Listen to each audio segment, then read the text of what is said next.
So in this video, I want to concentrate on something called priming. Now, ideally, priming can happen or should happen at the start of a hypnosis session, but there's a few things we want to avoid when it comes to priming. Overall, priming is essentially a way to let your clients know where we're at the start of the session, what's going to happen, what could happen, how this is all going to come together, what a breakthrough is, and all those sorts of things. But I've never been a big fan of priming. Realistically, there's only one thing we really prime for, which I want to talk about.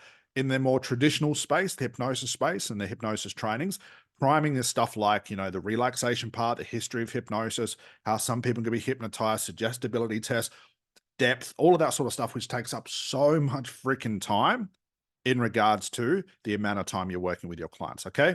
So when it comes to priming, if you are using priming, just follow these keys right here, okay?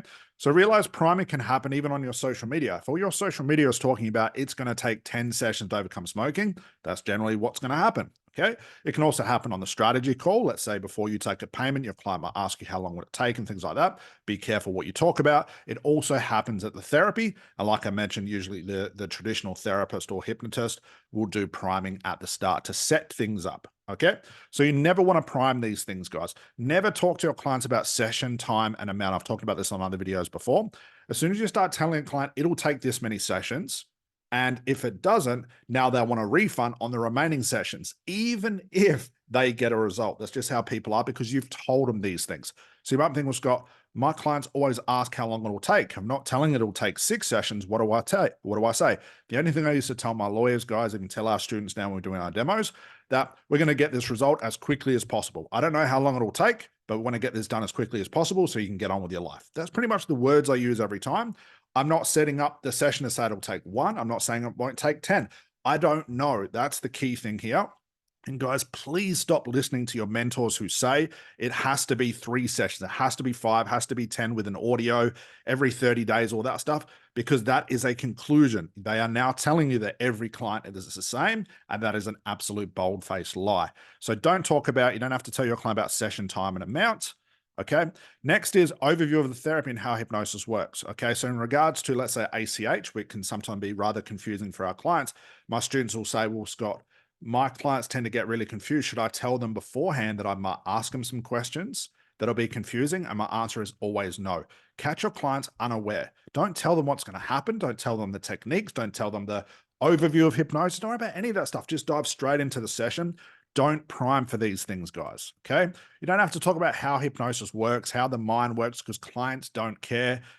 History of hypnosis, all that sort of stuff, the depth idea, all that stuff. Just get into the session. I think therapists do this a lot because they're still nervous and they don't want to dive in. You can literally just dive into the session with what's the problem, get into the actual therapy, guys, okay? So don't worry about priming those things. You always want to prime this thing I'm about to talk about, which is the processing chat. We do no priming at the start unless, that's the only caveat here, unless you know the niche that you're working with is maybe bound for abreaction. So maybe some trauma. I use the keyword maybe, not always the case. It could even be just something as simple as nail biting might turn into a traumatic event and cause an abreaction. If you notice that after working with several clients, you're always getting abreactions, then you want to do the normal priming for abreaction drills if you've been taught that, of course. But I always prime for processing. Believe it or not, processing, which is the very last thing that happens in the session, is the actual start of the therapy. So you want to have a good processing chat.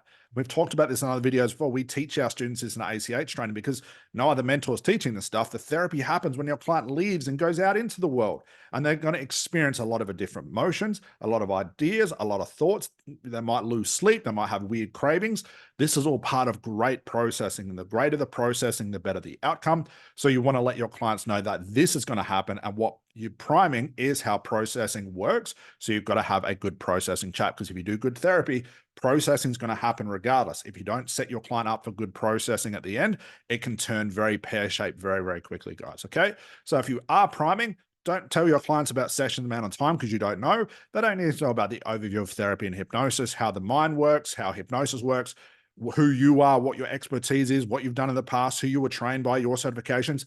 Just get into the session, guys, okay? And always start with a simple question, which is, what's the problem? And bang, you're straight into the session, and you're only priming at the end for your processing chat. All right, guys? Hope that clears some confusion up. See you on the next video.